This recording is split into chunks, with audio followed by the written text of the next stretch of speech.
Hola a todos, todas y todes. Mi nombre es Cintia Rivero, soy antropóloga y trabajo en la Dirección Nacional de Políticas Culturales para la Igualdad de Género. Estamos en esta cuarta capacitación que se llama Abriendo puertas a la industria de los videojuegos desde una perspectiva de género y diversidad. En las capacitaciones anteriores estuvimos analizando cómo impactan los sesgos machistas, ¿sí?, o de género en los videojuegos, cuáles son sus impactos como productos culturales, y finalmente ahora vamos a trabajar algunas cuestiones que tienen que ver con las brechas de género en la industria de los videojuegos. Los contenidos en esta primera parte, como les decía, tienen que ver con conceptos fundamentales y algunas cifras para entender la industria de los videojuegos. Y en una segunda parte, que va a ser una entrevista en vivo, vamos a tener el viernes a la tarde por Instagram y por Discord con una desarrolladora de videojuegos.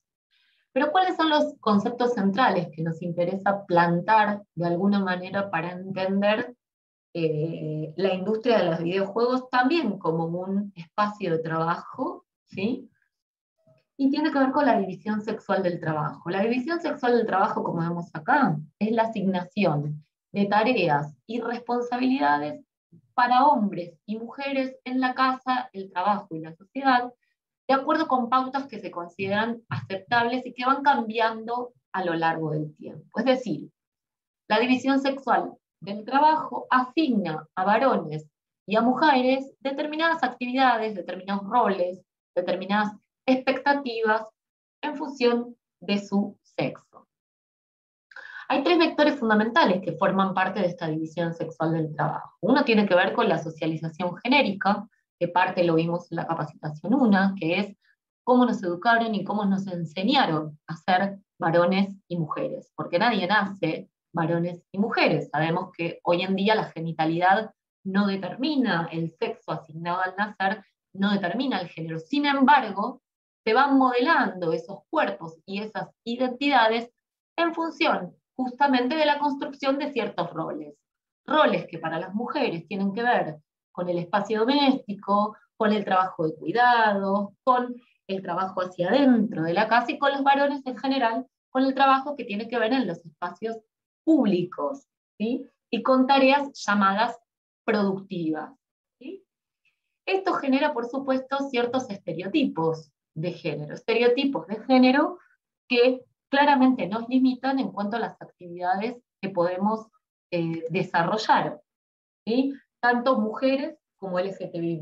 Nos limita cuando no directamente nos invalida nuestra inserción, nos invalida nuestras posibilidades y nuestras capacidades para desarrollarnos en ámbitos que no representan una extensión, justamente, como decía antes, de las tareas domésticas y de cuidados que aprendimos a incorporar a muy temprana edad, pero que las vamos desarrollando a lo largo de todas nuestras vidas, ¿no? Porque la socialización genérica no es algo que se da solo en la infancia, sino que se da durante todo el trayecto de nuestra vida, incluso en la adultez.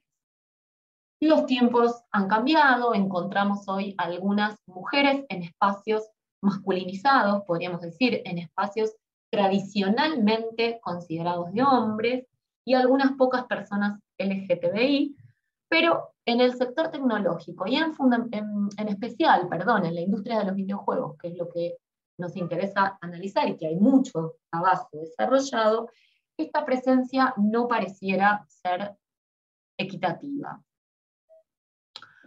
Otro concepto clave para analizar los espacios de trabajo es el de techo de cristal. Techo de cristal es ese límite invisible, pero bien concreto, que impide a las mujeres y LGTBI+ acceder a espacios de tomas de decisiones, ¿sí? Por ejemplo, gerencias de empresas, direcciones, coordinaciones.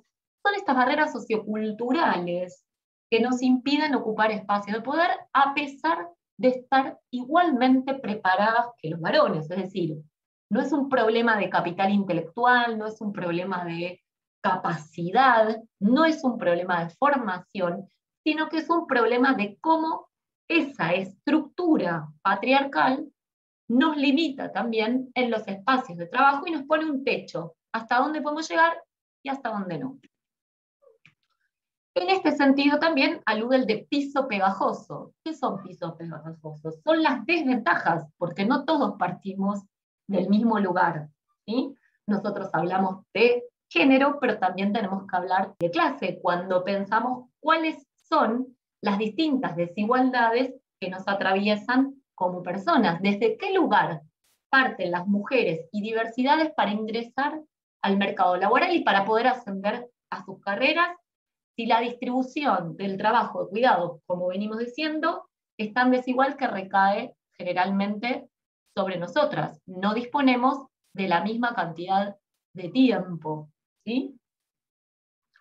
Al mismo tiempo también observamos cómo la violencia simbólica, la discriminación, el hostigamiento laboral son disciplinadores.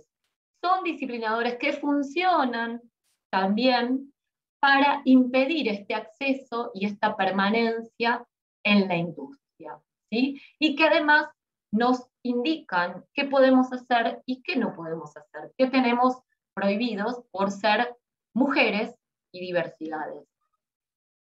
Uno de los mitos que podríamos decir, bueno, es un mito que hay que pensar, hay que desmontar un poco, es que las mujeres y LGTBI+ no hacen videojuegos, ¿sí?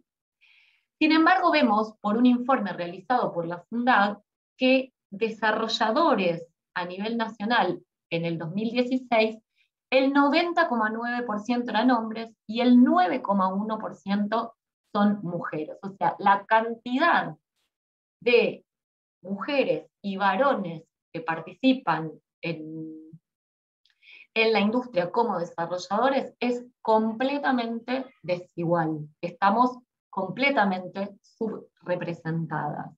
Pero no solo estamos subrepresentadas a nivel de cantidad, sino también en términos de las posiciones que ocupamos y, por supuesto, las decisiones que tomamos, ¿sí? Del total de esas empresas, el 85% no tienen socias mujeres. Del 15% hay al menos una socia mujer y del promedio total de socios hay solo el 6% de mujeres. Obviamente eso nos va a indicar qué tipo de personajes se construyen, qué tipos de historia, qué tipos de relaciones, qué tipo de narraciones y estéticas predominan en los juegos. Por eso es interesante pensar cómo podemos transformar esta industria hacia una mayor igualdad, introduciendo una perspectiva de género y diversidad. Esto es un poco lo que nos interesa charlar también el viernes en una entrevista en vivo. Muchas gracias a todos, los esperamos.